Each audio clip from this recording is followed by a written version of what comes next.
Hula, everybody. Welcome back to the Survivor 50 Wishlist podcast, an off-season series where we're determining who could and should be returning for Survivor 50. And if you're mechaing in your chair right now, it's because you know that today we are closing out week 3 of this entire process with Survivor Fiji. Survivor's first trip to Fiji back in the day. We're not talking Mama Nuka. We're talking Savu Savu, and hopefully we've Savu'd a good podcast for you as we talk about a cast that has been largely looked over.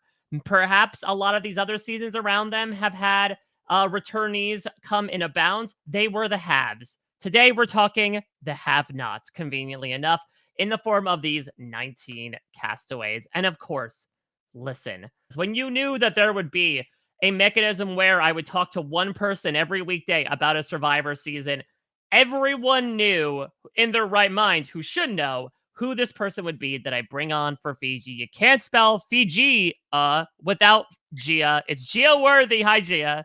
Oh my God. Thank you so much, Mike. I am so excited. Of course, when we get the email, like, what seasons would you like to? Of course, Fiji was number one for me. I think Sam Moore was sent me a little pretends to be shocked meme when the little GIF when I sent my ranked list of what seasons I would be interested in.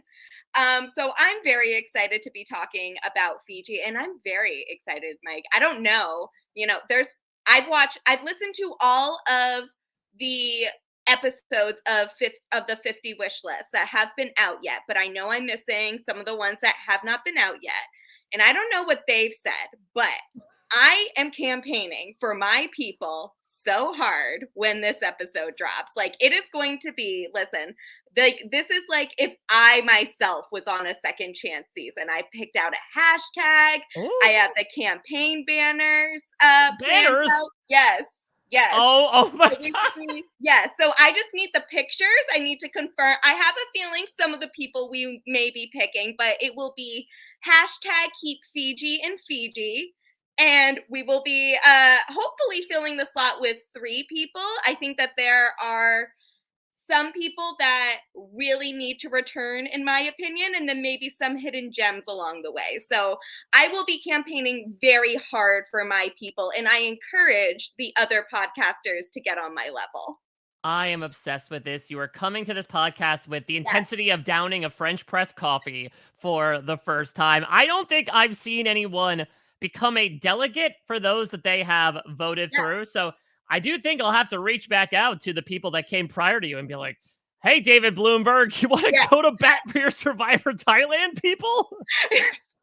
Now, listen, Sheehan, Gandia, and Helen, are no slouches, but I think that despite what some people's rankings might be, I think Fiji is still, a little ahead of Thailand for most people, I would say. But I will be personally an advocate, a champion, if you will, for the Fiji selections. All right, well, let's start championing this cause in the form of Survivor Fiji because, look, again, Gia, for those of us in a certain corner of the internet, know how much your standum, and I truly do mean not even fandom, standum of Fiji is palpable to, I'm going to go forward as to say, your identity. Not even as a Survivor. It is my brand. It is my brand. It has been my brand for a very long time.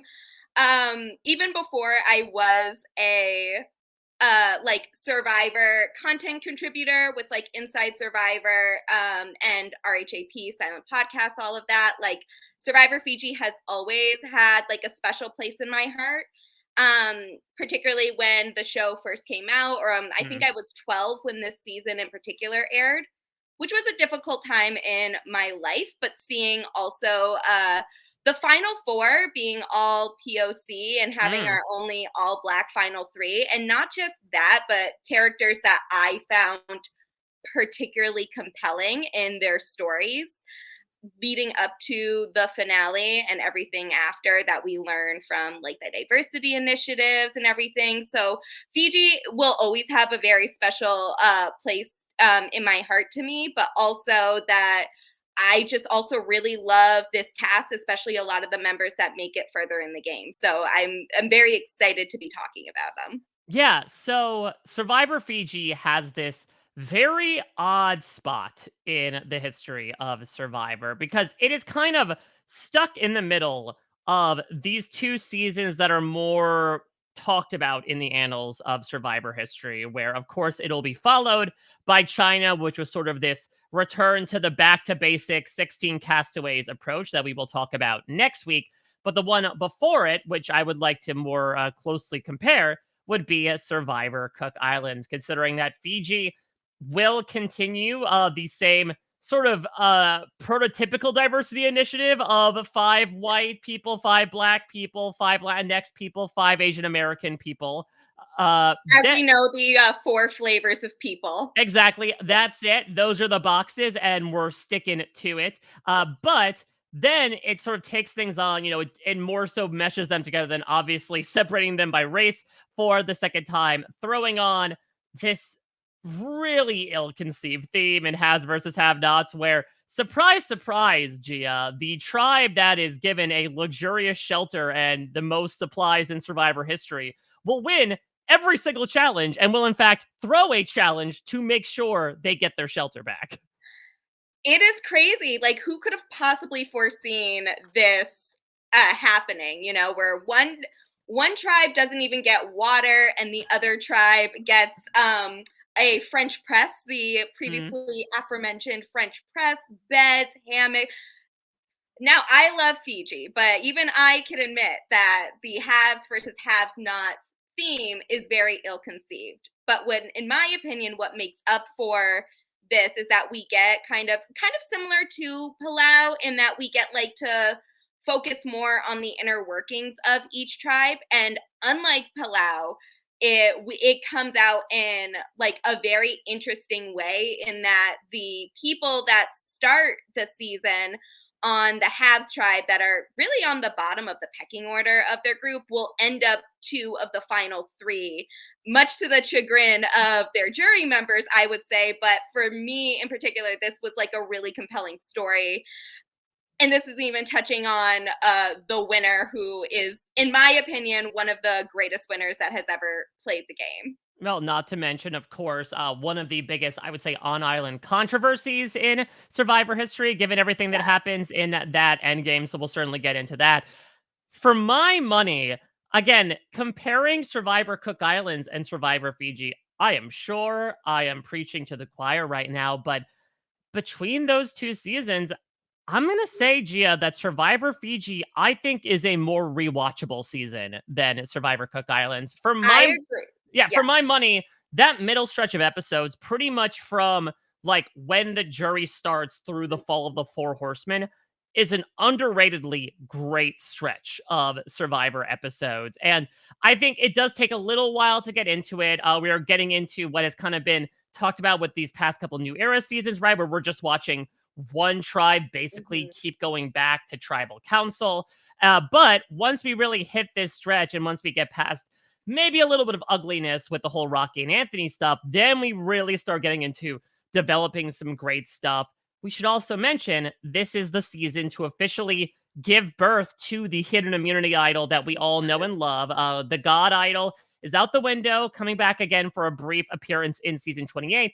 But for the first time, we have an idol that is being played before the votes are read, but after they are cast, which now provides this delicious risk reward scenario of, okay, do you think you're getting votes tonight? If so, play it. We already see within the first season a lot of really interesting machinations around that, and arguably some game changing gameplay already happening in this first season. Also, a bit of a game changer, the fact that for the first time, and again, this was only the fourth season that had an idol, but they hid the idols, 2 in the season, at the tribe camps, which Yes. will obviously be the first step into a long series of images that we have seen in time memoriam of people scouring the jungle, digging under the shelter, etc., for now 30 seasons plus. Yes, it's that there are a lot of great firsts that come from this season. Maybe Less popularly, it's the only season with an odd number of people. Thanks, Melissa. Will we be talking about Melissa McNulty in this pre-jury phase, or can we just give her like a moment of silence, like right now, just like Yeah.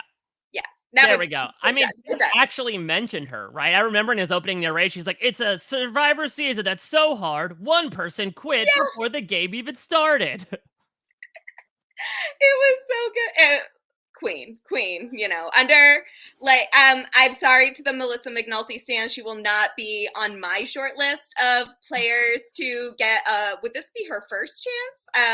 I can't like sure. Yeah, does it count? Like she got like 0.75% of the way and then dipped out. So I guess this would get her over the line at one appearance. Yeah, exactly. But like, so like this would be like her 1.5 chance. I'll give it like that. We'll do like the Lion King sequel, Lion King 2.5 type thing. But she won't be on my short list. But just know we do love pre-jury queens here, as I'm sure we will talk briefly about as well. All right, well, we got to jump to the end, though. Unfortunately, our pre-jury queens will be saved for last because we have to talk about this final three. As you've mentioned, so far, the only Black final three. I was so elated when I talked with James Jones from Survivor 43 in the preseason, and he spoke about how much this final three, watching Fiji back then in 2008, and Earl Cole specifically winning, gave him that inspiration to put the James Jones in James Earl Jones in a manner of speaking and go on to play. We have three really interesting players to talk about here, but let's start with not so old King Cole himself, Earl Cole, the winner of Survivor Fiji, the first unanimous winner in the show's history, was one vote away from playing a perfect game before JT. Thanks, Rita. But you mentioned before that you think Earl is one of the greatest winners of all time. Talk to me about that. Listen, Earl played the game, I would say, flawlessly. I think one throwaway vote is not enough to tarnish such a legacy, you know, and far be it from me to sugarcoat anything, but I think that just like this is... No, Sugar's coming up in a week or so. That is true. That is true. I forgot about that. My apologies for misspeaking. But the like Earl was such a master at the game, and let's not forget he did start the season on the tribe that was losing everything. Well, I was gonna say, let's not forget that Earl did not know how to play the game. This is a guy who was... Everyone except for Papa Smurf was recruited for this season. No, I guess, variable knowledges of Survivor. Earl has admitted before he did not know Survivor whatsoever. And the fact that he was able to put forward this performance speaks even more volumes to his gameplay. Yeah, absolutely. And the fact that like he had such a strong grasp on the strategic and social parts of the game. And, you know, like we can talk about it now a little briefly and it'll come up in the pre-merge, some of the pre-merge members as well. But like there was an all Black alliance in the season that was not shown in the edit, but several members of that alliance. Almost several. It was 5. Almost several. Yes. I'm sorry. Listen, several is, I know it means 7 now. I know mentally, but I just need to get it out of my lexicon. But you know, we have had multiple members of the Alliance talk about it during the Black Survivor roundtables that happened around 2020, 2021. They talked about it more in depth and talked more about like their experiences in particular. And I've written articles about this on Inside Survivor about the All Black Alliance in particular. So, you know, please feel free to go read those so we're not spending all of our 50 minutes just on how much I love this alliance. But like, to me, this is one of the greatest alliances in Survivor history, maybe in like the Survivor history that we have not gotten to see. We've only got to hear about it in testimony afterwards. But the efficiency, not just of Earl, but of all 3 of these members to make it to the end together is quite impressive. And it really does not happen without Earl, without him being a main figurehead of the alliance we did see, the Syndicate Alliance, and how he was really able to make sure that he was going to that final 3 or final 2, I think is what they thought it was going to be. Of course, yes, because they did not see Cook Islands at the time, so. but he really made sure that like no matter what happened in like final 5, final 4, that like he was going to be in that, like in one of those finalist chairs. And I think that, you know, it cannot be understated how good of a game Earl plays. And he's also somebody that is very proud of his legacy in the game. Yeah. He's like Yeah, for a very, first black man to win Survivor. yes. And that he, you know, first unanimous winner. He's responded to some of my tweets about where I'm saying how much I love like his perfect game, and that, you know, he loves the support from fans and everything. So not just that, I think Earl is probably the most requested one-time player from Fiji to make a return. I think this is also a very realistic option for a potential returnee, not just because the fans want it, but like he has been asked back before. He's a really renowned player. He's only played once. He is a winner. So if they did like second chances, he would not be eligible. But if they're just doing kind of like an overarching celebration of the history of Survivor, particularly with that 50% diversity quota in there, I Mm. think Earl is a near lock as long as he wants to. So let's talk about that because, yeah, I think on paper, people largely remember Fiji as, well, Yao Man got brought back, but that's it. The producers don't really care about Survivor Fiji. But Earl has said that he was in contact for Survivor Game Changers and apparently went very far in the casting process before basically a work commitment came up and he had to unfortunately leave the casting prospect behind. But they went knocking at his door again for Survivor Winners at War. And it seemed like Earl was set to go onto that, but his wife did give birth prematurely. And so he felt that it was best to, of course, stay behind, tend to the immediate situation in his family instead of going out to try to win $2 million. Very much understood. So I think it was just two unfortunate circumstances that we have not seen Earl back out there. And I don't think it's like a 3 strikes, you're out. I do think if they would want to consider Earl for Survivor 50, I think they would put the ask out and I think he would say yes. And I think it would be an incredible get because Earl is such a freaking smooth operator. And you look at that Syndicate Alliance and you really see him as, despite the person sitting next to him, he really was the hub of that alliance, considering that he was the one who made the bonds with Yao Man and Michelle from old Ravu.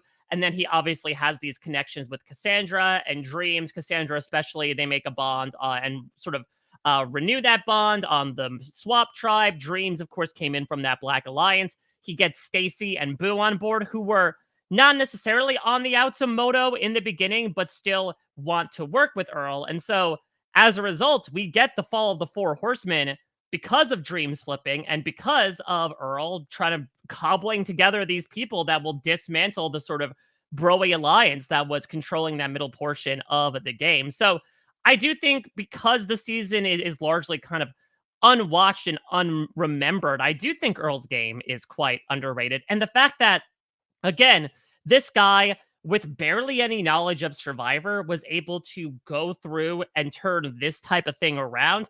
I'm not sure how incredibly active he is. You know, he does say that he has a family and so he tries to watch when he can. So I don't think he's a super duper fan.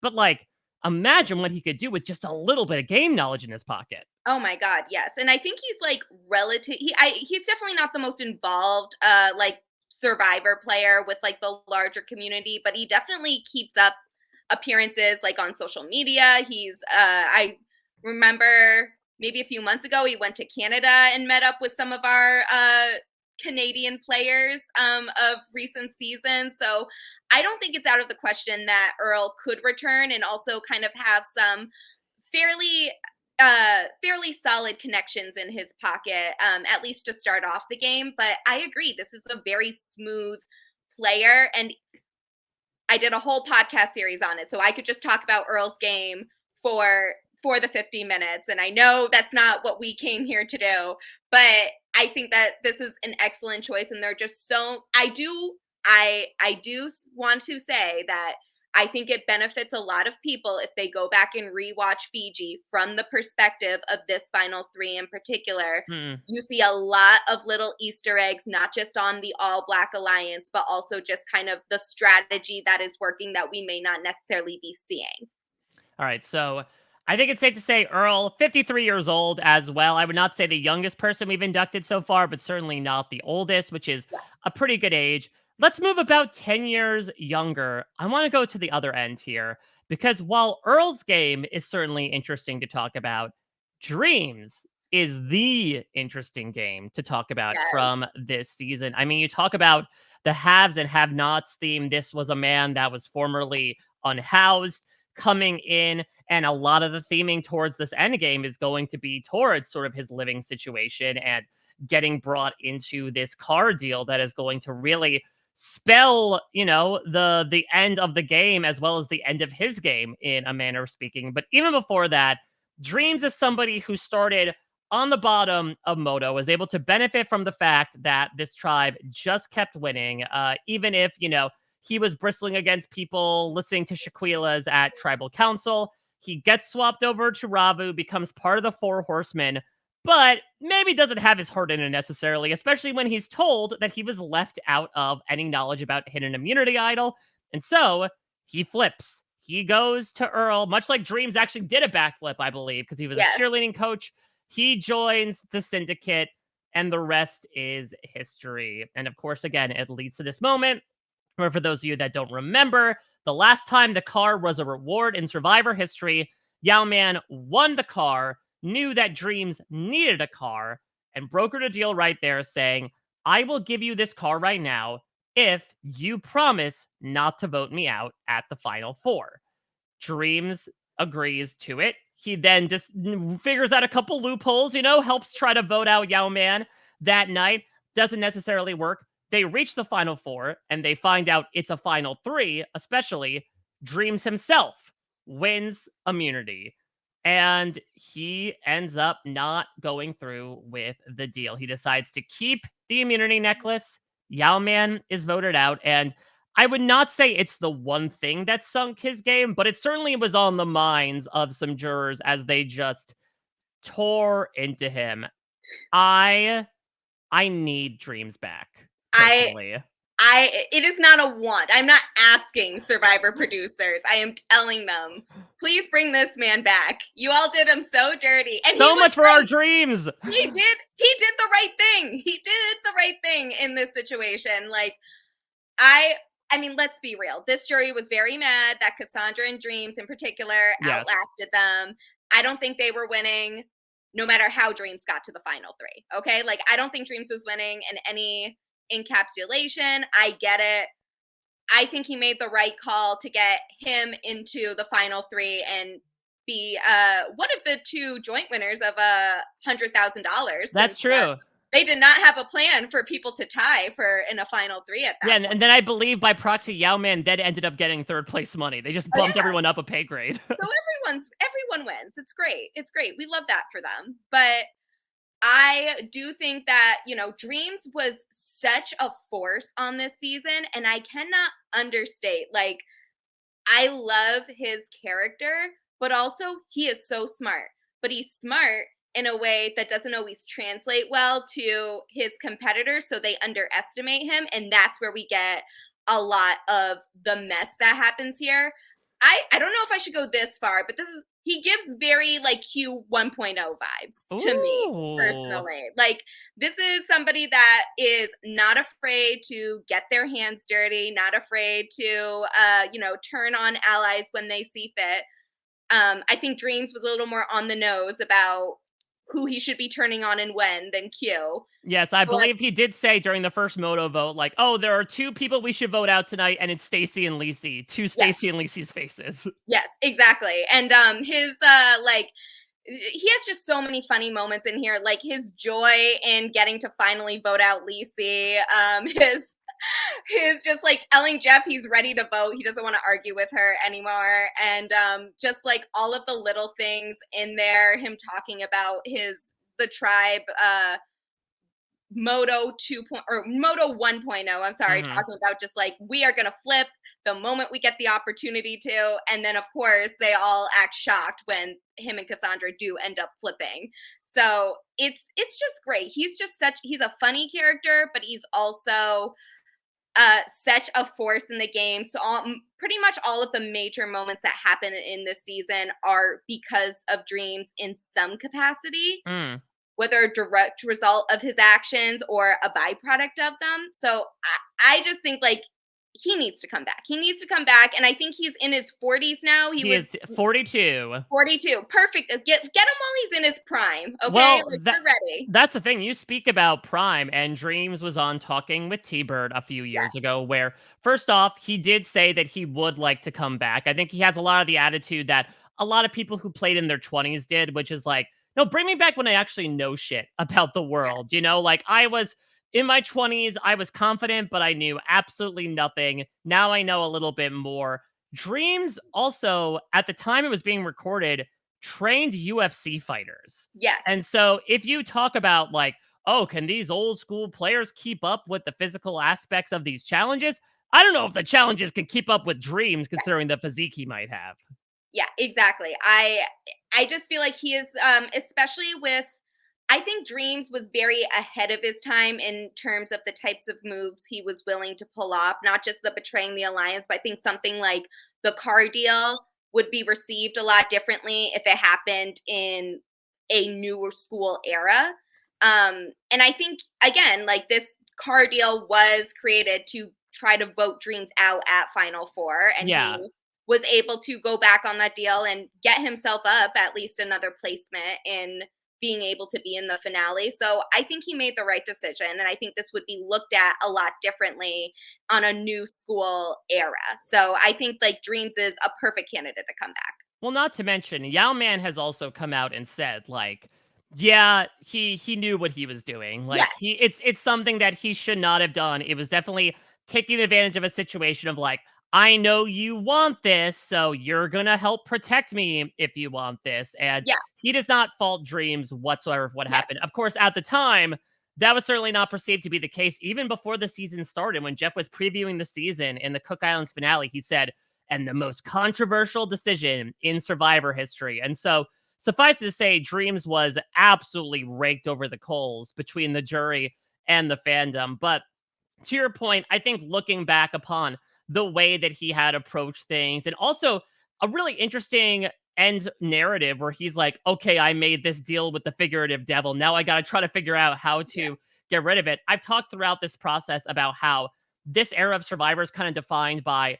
tragic figures who build up this big strategic rapport, but then kind of fall by their own foibles and end up getting slayed. In the end, I've talked about Twyla from Vanuatu. I've talked about Ian from Palau, and Dreams from Fiji is right there of somebody who was trying to, get in good with the people from the beginning, kept getting shut out.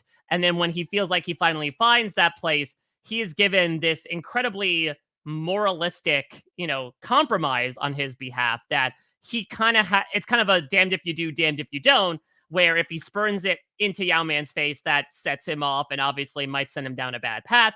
And if he does take the deal, it leads to exactly what happens. Yeah, absolutely. All right. Well, any thoughts on Cassandra? I think from an edit perspective, I think certainly the quietest of the three, but I'm sure you got some thoughts on her. I love Cassandra so much. I know that she probably, of the players we're going to be talking about, is not a lot of people's first choice for a potential returnee. But one thing and I've written a lot about Fiji over the past couple years. And I do think that Cassandra's strategic game is very understated, but it is still there. And I think it's just very underappreciated, maybe in part because we get our first unanimous winner as a result of this season. So a lot of that focus on the gameplay aspect is going to be on Earl.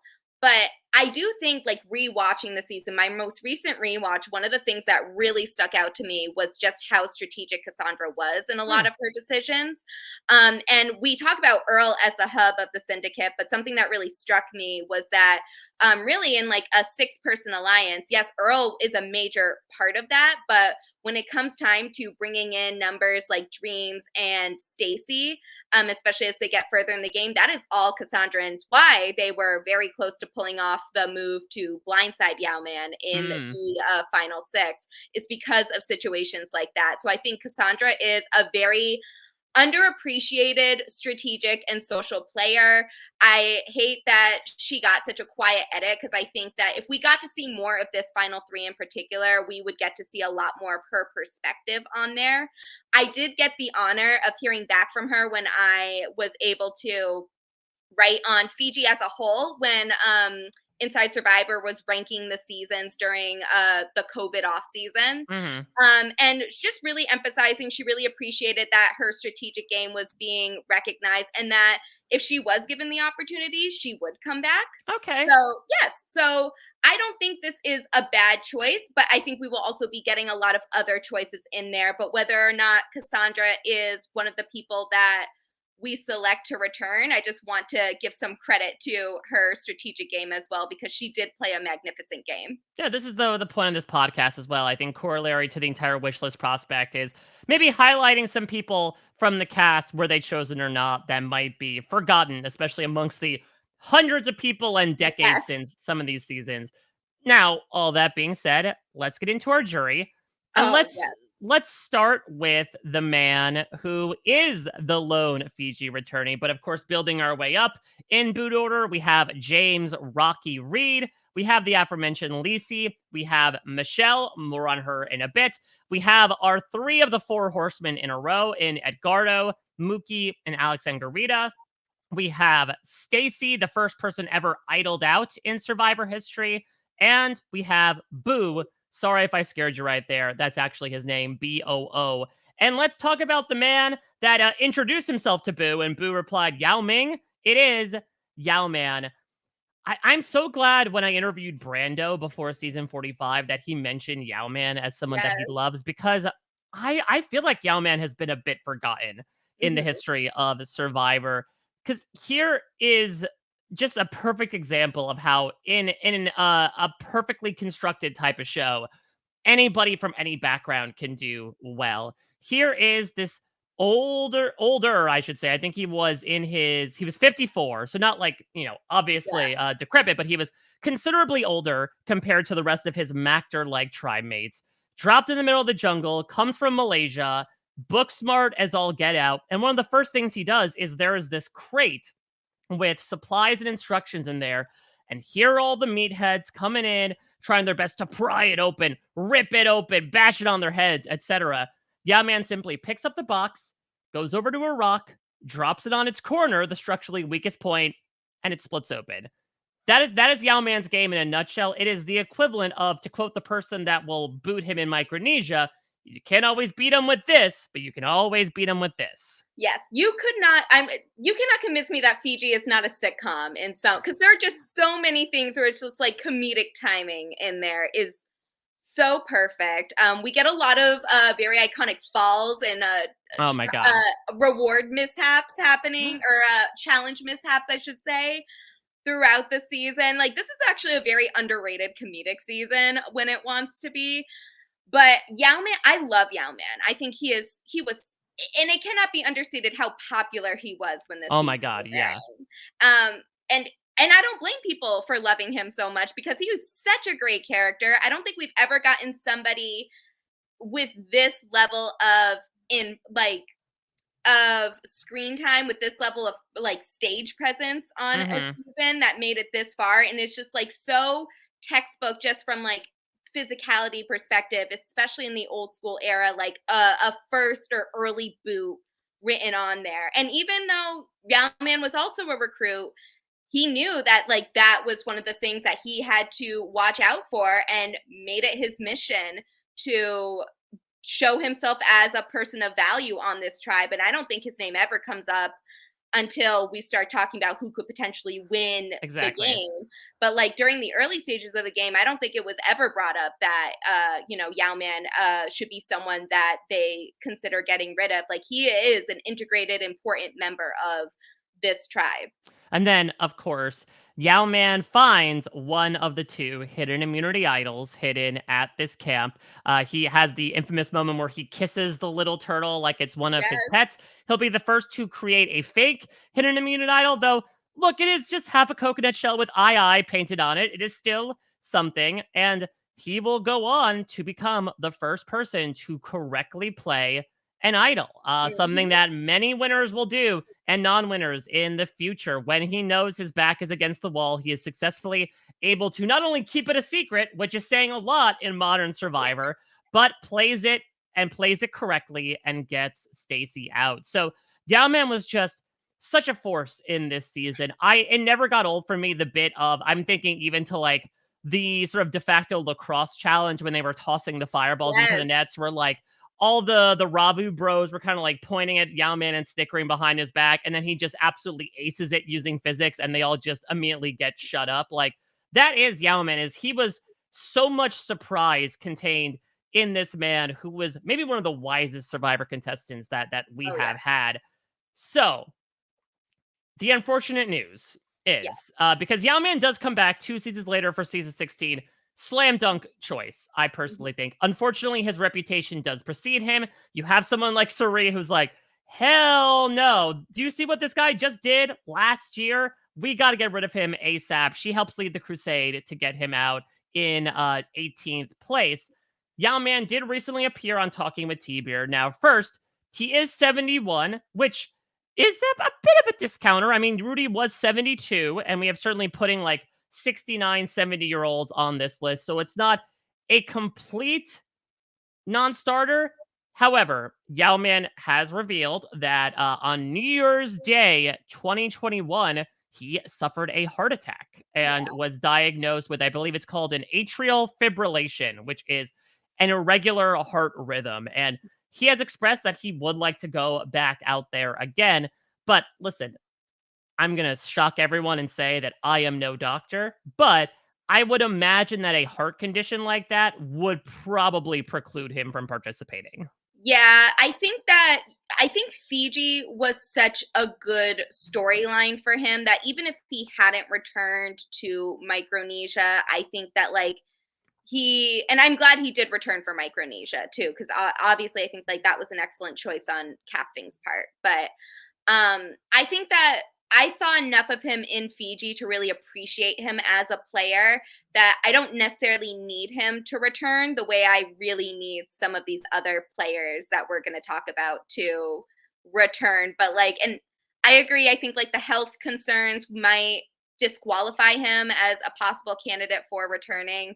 But I will say that like if they ever have like like the reward is you get to meet up with Yao-Man on a boat and like Yeah. eat little fake idols together, please sign me up for that. Like that, get the man his plane ticket, let him come on. Like just I think if they can make it it's the 50th season. Let them make it happen. Let Yao-Man make a little celebrity appearance, please. Yeah, well, what we've been talking about throughout, particularly this post All Stars era, is the idea of like they can't come on for 50, so bring them on as like de facto advisors. You know, Yes. back in like the Apprentice, when they would be like, George and Carolyn are out today, so here's like Yao Man and Tom Westman. These are going to be my advisors for this task. I love Do it. that. Do that with that. Have them do the color commentary instead of Jeff for the challenges, or have them do Island of the Idol style. Sit down with people, because Yao Man is just an incredibly interesting person. Again, I really think people should check out his Talking with T-Bear, because the man has just lived such an interesting life. So unfortunately, the lone returnee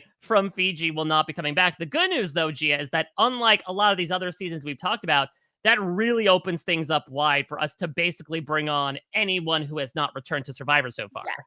Yes, exactly. And I do like I think we should have had a couple Fiji returnees from now, but I'm glad for this instance that we have a lot more possibilities here for who can come back and whose story may feel a little unfinished. Well, on that note, Michelle Yee, Queen. is she the most screwed player in Survivor history? I would say, I mean, we've had a lot of stuff happen in these last couple I was gonna say seasons. Matt Blankenship might be like, maybe. Yeah, yeah, that was. I would say no, only because like this was really more of a tribe swap. And like Michelle essentially got swap screwed. And Dreams has also gone on record to saying that like he was always going to vote out Michelle in Hmm. this scenario just because he wanted her spot in the syndicate, which makes a lot of sense. Um, but It did hurt because I feel like especially around the time we were getting to merge, she was on such an uphill trajectory. She was one of the few women on Ravu that were not in danger of going home at any point. They were like, Yeah. no, she must stay. Well, I'm pretty sure. I'm trying to think. Did like every woman at Ravu get voted out pre-swap except for Michelle?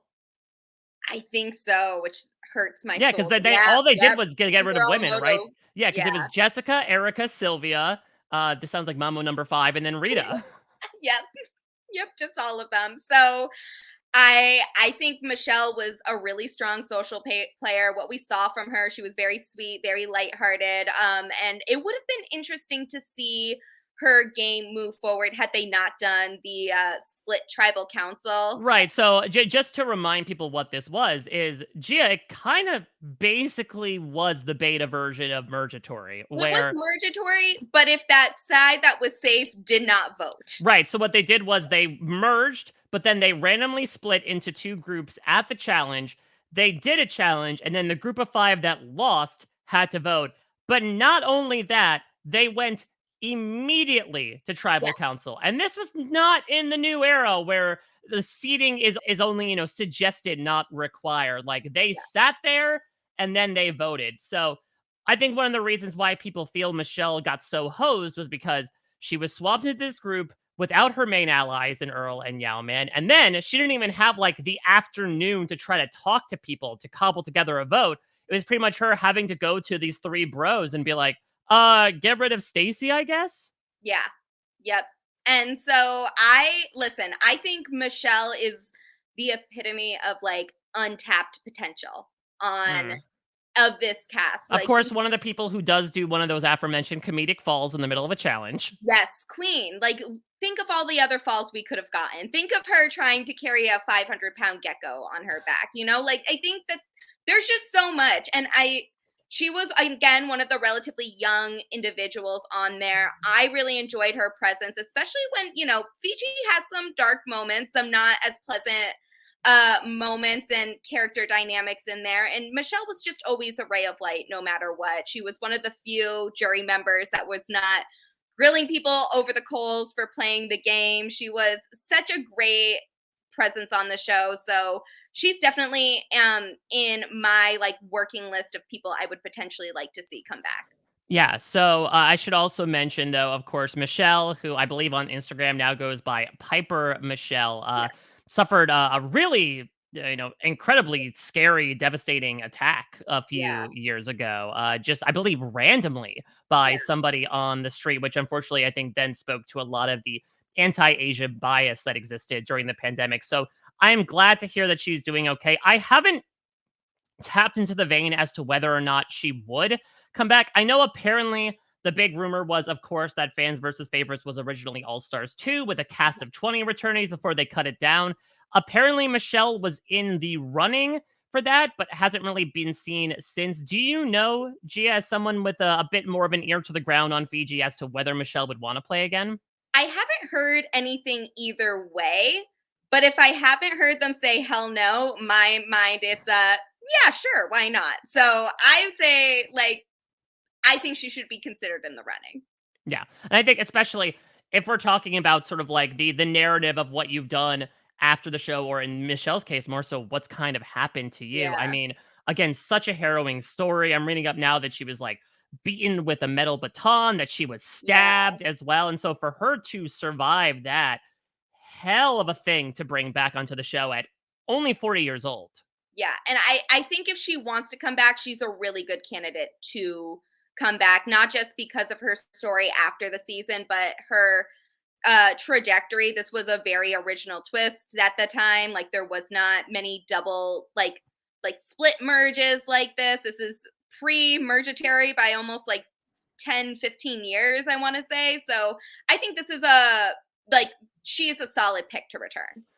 Who else do you want to highlight from this journey? We'll dote on everybody, but like, who do you want to talk about next? I would say there's one I really want to talk about a little bit more, but I will say I think we can kind of group the four horsemen together. Let's do it. If I am not a fan of the idea of them returning. I think that like they were they were on a roll until they weren't, and it was not just I don't want to say sportsmanship because I think you are entitled to your feelings on Survivor, but just like the jury performance in there from them, particularly Alex was Alex. just not my cup of tea, not anything that I think merits a second return.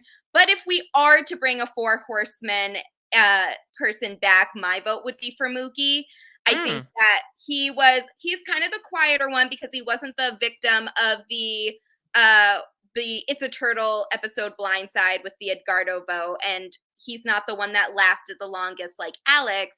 But when he was on Rabu, he's the only merge member, I believe, that did not get to live on the Moto camp. Right, which was so devastating to him when they went to the Moto beach and they tore down the entire luxurious shelter. I know. And I don't know if Mookie did something in particular to piss them off or if this was just just something production was going to do anyway, but I think that his early game was actually really impressive. When I did like a season rewatch and podcasted on it, Mookie actually got like our first episode player of the episode award in there. Yeah. So it was, I think like he showed a lot of potential and I wouldn't be upset by his return, but I think there are going to be a couple other people that I want to see more than Mookie. I would highlight Alex from these 3-4 horsemen that go back to back to back because Alex does pull off this low-key, brutal yet impressive move where he knows due to the chance of an idol popping back out. Again, Plan Voodoo ends up carrying out almost immediately where the syndicate decides to split their votes between Alex and Mookie. Alex catches wind of this and votes for Mookie to basically save himself. Now, of course, it kind of is for naught because Alex then loses immunity and immediately goes the next time out. But I always thought that was a super interesting move, and it's obviously something that we'll see carry forward throughout Survivor history of taking advantage of a split vote.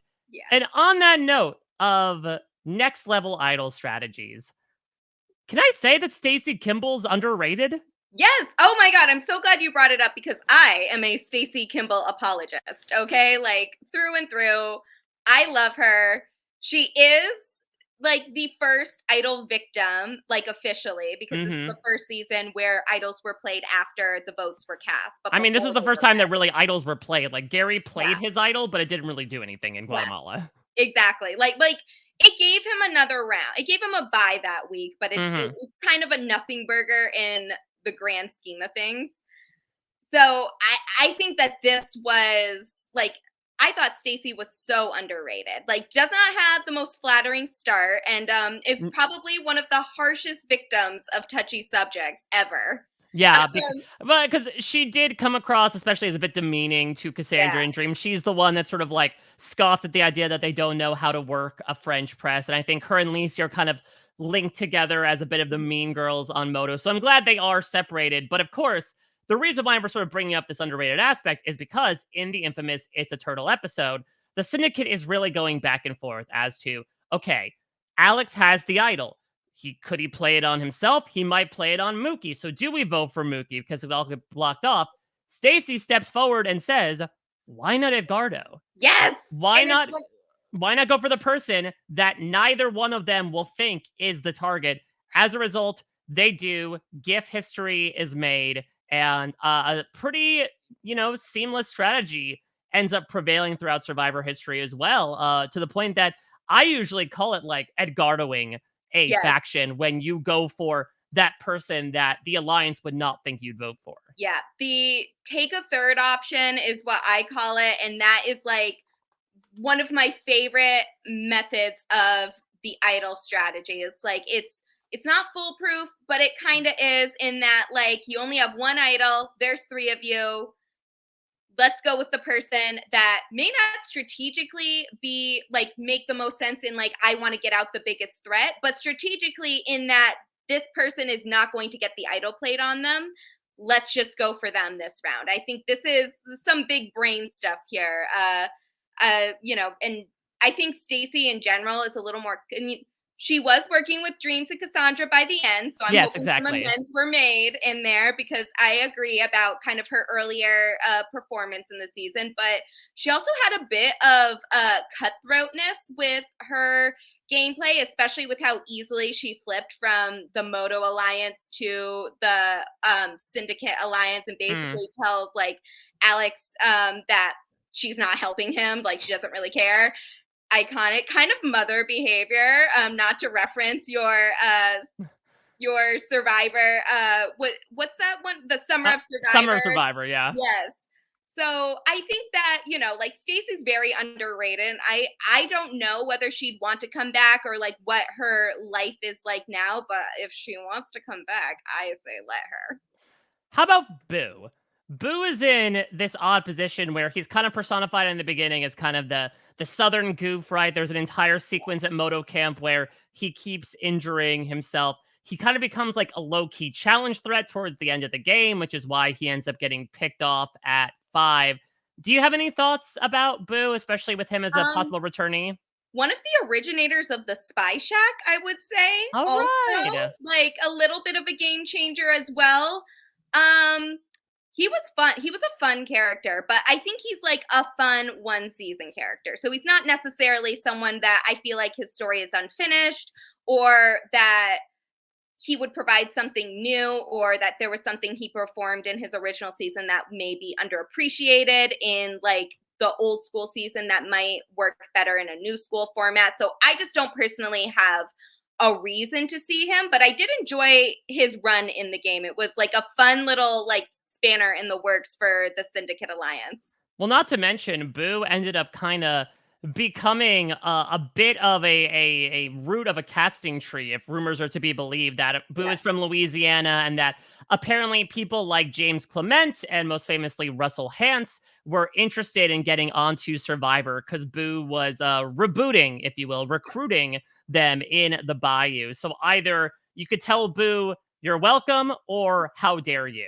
I will thank him for James, but the other one is reason enough for me not for him to want to come back. So that is how I will leave that. Let's talk about our first 2 jurors here. 2 absolutely wild Oh yeah, characters. So this this jury was wild. Poor this jury Michelle. was absolutely wild. Poor Michelle, yeah, was stuck between like all of this testosterone, wild Lacey, then Stacy comes in and I'm sure brings the Oh my chaotic god. energy.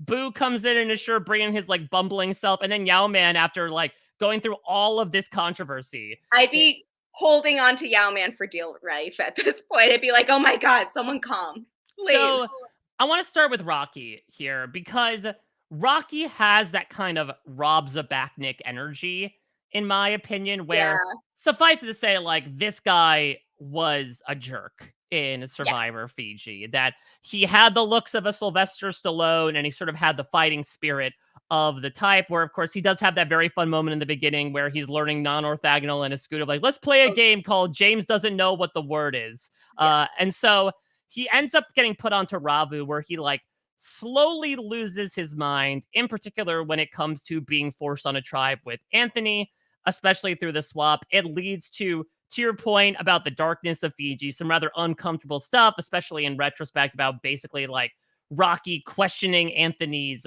masculinity and what it means to be a man and how you can only be a man if you do X, Y, and Z. For what it's worth, Rocky has done a quarantine questionnaire, and he did say that he was a brat and a tad impatient at the time. A He is tad. another, just a tad. He's one of these youngins. He was 28 when he was on. He's 45 now. So I think if he were to come back at the age of 45, he would be, again, perhaps in that Rob with 2 Bs mold, someone that has matured and would definitely approach things with a much cooler head than he did back in Fiji. And him and Anthony, I believe, were also in his quarantine questionnaire. They said they still keep in touch. So um it's not it seems like it's water under the bridge at this point in both Yeah. of their lives. So, if Anthony can forgive him, I'm sure I can, maybe. But he has some humorous moments, but not enough where I'm like, I would want to see him in another season because like he has moments where he's genuinely funny and like just the things he says, like I can't help but laugh out loud when he's not being sexist or making comments on people's masculinity. I But mean, he did really wear. I mean, we'll get to this later, but like Rocky on Drag Race, he wore Rita's tube top incredibly impressively. That might be one of my wild card picks. He could be one of the makeover people. I think maybe like this could be where he comes back into TV. I would like to see it. All right. Well, let us move one space to his left. How do you describe Lisi Linares? Surely with a pair of tidy whities, as we talk about somebody who smashed ants with a hammer for Glee, who, slept through her allies finding an idol around her, and then quipped to the camera that you have to get up pretty early in the morning to get under my nose, who fell flat on her face, tripping off a platform that was maybe 3 inches off the ground and stayed there for what seemed to be the eternity of a fallen comrades sequence, and who went out of the game eventually in 11th place by saying, "Nah, I'm good. I think Yeah. you can get rid of me at this point." Famously, yes. I thank her for the GIF, the falling down on her face. And honestly, who amongst us has not tripped over a 3-inch platform? Because I certainly have. So I don't fault Probably her while for wearing that. 3-inch platforms. Yes. I don't. So maybe Lisi would not be our drag race returnee if we were picking that. But I don't need to see Lisi again. I think that she was an energy suck at times. And the way that she treated Dreams and Cassandra, particularly at the end of the game with her final tribal council speech, puts a bad taste in my mouth. So I don't know Yeah. what her current relationship with Survivor is, but she's not somebody that I'm interested in seeing again for those reasons. Though I will say it was a rare Dreams W in the final tribal council, where Yes. Lacey tries to school him of like, how many zeros are in a million? And Dreams goes 6, enough to make a lot of dreams come true. And Lacey has to actually stop herself because she is so Yes. bum puzzled thinking that this guy would not know. But then she immediately moves into Cassandra saying that those are the worst effing water shoes that she Yes, has ever that she seen. was ill prepared because of her water shoes. I will say, to answer your question, Lacey was also given a quarantine questionnaire, and when asked if she'd like to appear again, I'm going to try to sing this because I believe this is a take on the song. She wrote, "Hail to the no, no, no, hail Okay, to the good. no." So yeah, she is very much, I think, leaving Survivor with the attitude she did when she left the game, which is like, I think I'm good. I've had Yeah, my fill. she's good, we're good. I love it. All right, let's move into the pre-jury here, Yes. because a bit of an eclectic group as well. I do think that unfortunately a lot of the big characters did end up making the jury, which is one reason why again Mhm. Fiji is a strong season. But we have Jessica, who is the first boot. We have Erica, where the only thing I really remember is that she found pineapples. We of course have Sylvia, the 19th cast member who was an architect, helped build the shelter, got exiled as her reward, then joined the losing tribe as another part of her reward, which doesn't sound a lot like a reward, and then was voted off almost immediately. Papa Smurf, in the form of Gary, the only applicant to this season who basically had to leave because he was suffering from so many bug bites. Liliana, one of the most purple players in Survivor history. Rita, who is probably most well known for either Rocky wearing her clothes or the time she kneed Drew Carey in the Nards while being on The Price is Right. The one I would really want to talk about here would be Anthony, who I think Yes. was really given a raw deal here. You know, he was a bit of a social outcast when it came to Ravu, but it's clear he had some protection in the form of Earl based on, again, that Black Alliance that existed in the first couple days. But of course, that all changed once the tribe swapped and Anthony was left on his own in more ways than one. It led to this incredibly ugly tribal council against him. And what's interesting is that I don't know how much research you've done into Anthony's resume, Gia, but he's done a considerable amount of work in Oh, Hollywood since his days in Fiji. oh yeah, I loved his quarantine questionnaire when it originally came out. He is a character that has stuck with me throughout time, which I can't say for like a lot of characters that for the seasons that aired when I was a lot younger and watching Survivor more casually as opposed to now as kind of, I would say a super fan. So Anthony is just someone that always stuck with me. A certified blurred, probably the first one to like officially call himself a nerd Mm-hmm. on in his confessional. So I think a lot of blurs like myself resonated with Anthony in that regard. But it cannot be understated what a great narrator he was for the pre-merge. He is such a good confessionalist. He has done so much post Survivor, but he also Mhm. seems like very proud of the All Black Alliance and also just his time in Fiji and the time in Fiji from his alliance members. I would love to see Anthony come back. Like, love, love, love to see him get a second chance. It hurts even more that he just missed jury. I just Yeah. would have loved to see him be the mayor of Ponderosa. Yeah, even though we wouldn't get the shot then of Rocky running up the stairs to vote at the jury like he was Rocky himself, which was, again, a nice little baked-in piece of comedy, like you said, in Fiji. Yeah, and I feel like Anthony is someone who I believe said in his quarantine questionnaire he would come back. He's one of Yes. these people that has had children since his time playing, so he's also, I think, approaching the game in a different space as well.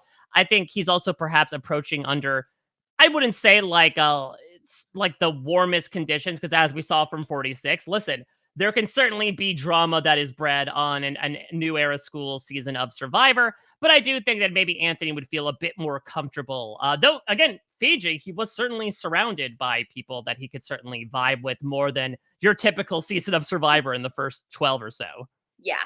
Yeah. But I think that maybe a second chance and maybe Anthony would do really well in a new era game where they are able to they have more advantages. I know that he was, I think in his quarantine questionnaire, he said he was very close to finding the idol and like Yeah, remembered in like after he came home, like realized where it was hidden afterwards, which feels like something I would do. So like even more that reason to feels like the relate to equivalent of him. like you go to the airport and you're like, oh crap, I left the stove on. Like Yes. there's nothing you could do about it anymore. Yep. Yep. It's just it is what it is at this point. But yes, so I do think that Anthony is such a good choice if we are going like the pre-jury route. I think something like a second chances format would be perfect for him. I think like this is in the same vein as Michelle, somebody that I would love to see return. A lot of the reason because of the circumstances behind their boot, but even outside of their boot, I think they were a really fun character.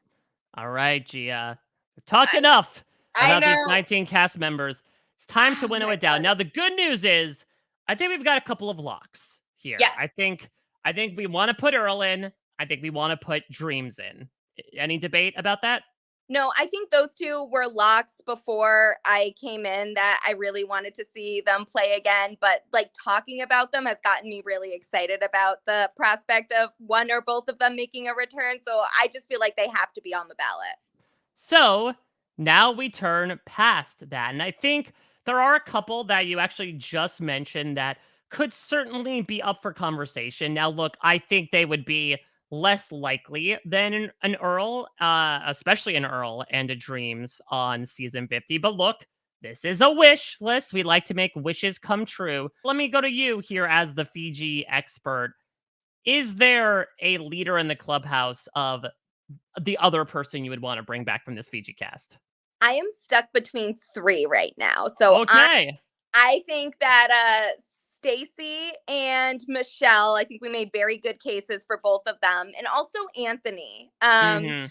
I know it's a little harder for Anthony because he's a preacher, but I just feel like he made enough of an impression and left in such a way that I also feel like there is a strong case for him to make a return as well. So those are the three that I'm currently stuck on. I would probably go with Michelle as the biggest out of those Yeah. three. I think her on island narrative of, again, you talk about sort of cut down in their prime, obviously ends up at the losing end of this unprecedented twist in Survivor history, has that ability to hopefully come back and make good on a second chance. Not to mention, again, a lot of stuff that's been happening with her off the show, unfortunately, so that she could come back and show. Not to say that certainly Anthony has proven how prolific he can be off the show as well and come back in and talk about how, I was written off my first season, but look at the career I've been able to provide for myself. And now I come in with a bit more confidence. Stacey's maybe able to come in and soften up those edges a little bit. But of the three, I think I would pick Michelle here as the one. Yeah, I'm not opposed to Michelle coming back. I think she has a strong story arc both on and off the show for why she might be somebody that would warrant a return. So I'm all for it. I'm all for Michelle Yee being our third member on the ballot. Do I tempt you for a fourth? Do you feel like either one of those two would be good for a fourth? Because I feel Okay. like, because for me, I feel like these three I feel very good about. I could Yeah. take or leave the other two. And so if you feel so strongly about one of them that you're like, it has to be in league with them, I'm fine putting them as a fourth. Otherwise, I'm kind of also happy to leave Yeah. them alongside the have not camp. Can we get Anthony in there too? I want to be special and pick 4 people. All right, you can be special. And I was gonna say you can look at maybe the seasons that come before and after, and I would say that they're not that special, but I will give you that. Listen, we're all here for random obscure picks here across in the wish list, which we try to do especially in this season where there are so many people that did not return, obviously. So why the hell not? We'll throw them on there. It is Earl. It is Dreams. It is Michelle.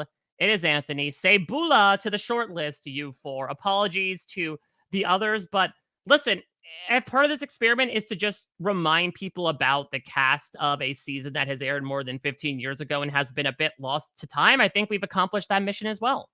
Yes. And just remember, everybody, hashtag keep Fiji in Fiji. We will be voting for Earl, Dreams, Michelle, and Anthony to be on the ballot. I'm taking this very seriously. Well, last thing I want to ask is if there is a person from this cast you would want to see appear on another non-Survivor US reality show, what would it be? We already talked about Rocky as the makeover partner on Drag Race. Yes. Okay, I have an idea. I don't know how well it go, but I want to see it happen. Can we get the All Black Alliance on Buddy Games? Very optimistic for you to assume that Buddy Games will still keep going. Yes. I get the obvious one is the Traitors. Like, we all want Earl on the Traitors. I get it. We all want No. I think my big wildcard pick would be Earl on.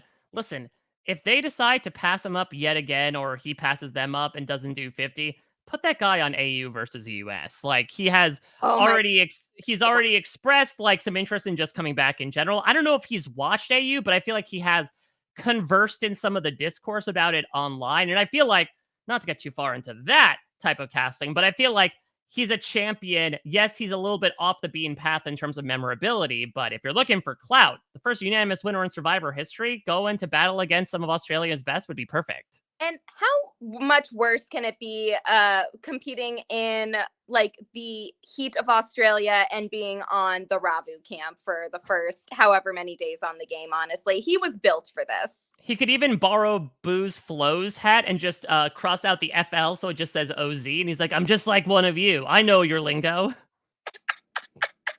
I think this is perfect. I don't know if Earl will listen to this or not, but we have several options for you.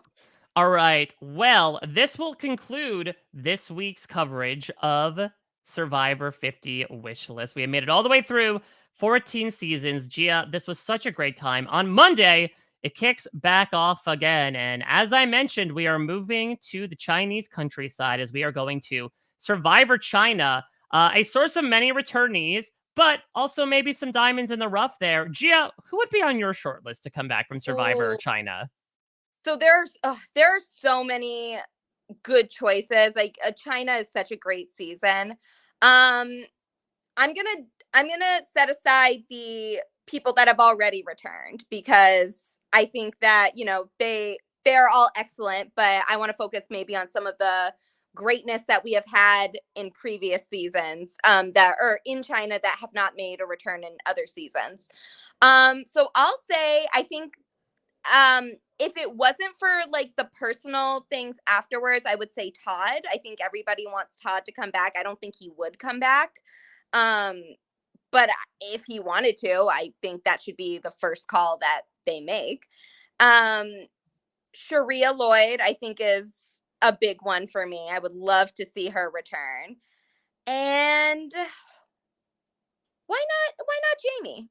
She's been through a lot this year, and I think she was a great figure in the Survivor China showing. So I say, let's bring her back, and maybe PG too, because her second chance was cut very tragically short. So I would love to see a PG return as well.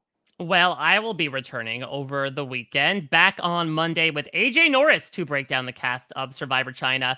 Should be a great time. In the meantime, Gia, always great to hear you talk Fiji. I am so privileged that I got to be on the receiving end of you continuing to lavish praise upon this season. Where can people check you out on social media? Anything you want to plug besides your upcoming campaign?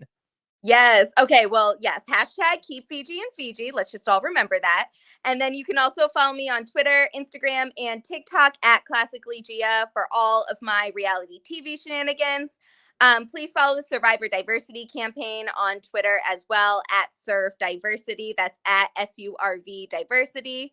And this will also not be the only time I am talking about, or I should say, writing about characters that I want to see return for Survivor 50, because Inside Survivor over the summer is going to be posting articles for Survivors 50 for 50. So there are 5 writers and we each drafted 10 players. Really, we got any criteria for like who we would like to pick. So I'm just talking about 10 characters that I really love and appreciate. Maybe 1 or 2 or 4 of them are from Fiji, and why I would like to see them return. So keep an eye out for that. All right, and keep an ear out and an eye out, if you will, for Monday, as we'll come back after the weekend with the Survivor 50 Wishlist podcast. Gia, thank you so much. For those that are watching the video, we have survived Gia's internet, copping out, pulling a Lisi and quitting the game. But we are back, and better than ever, we make it work, especially when we're talking about a great season of Survivor. Hope you all enjoyed this podcast. We'll be back after the weekend with AJ Norris talking Survivor China. Until next time, everybody, take care. Bye-bye.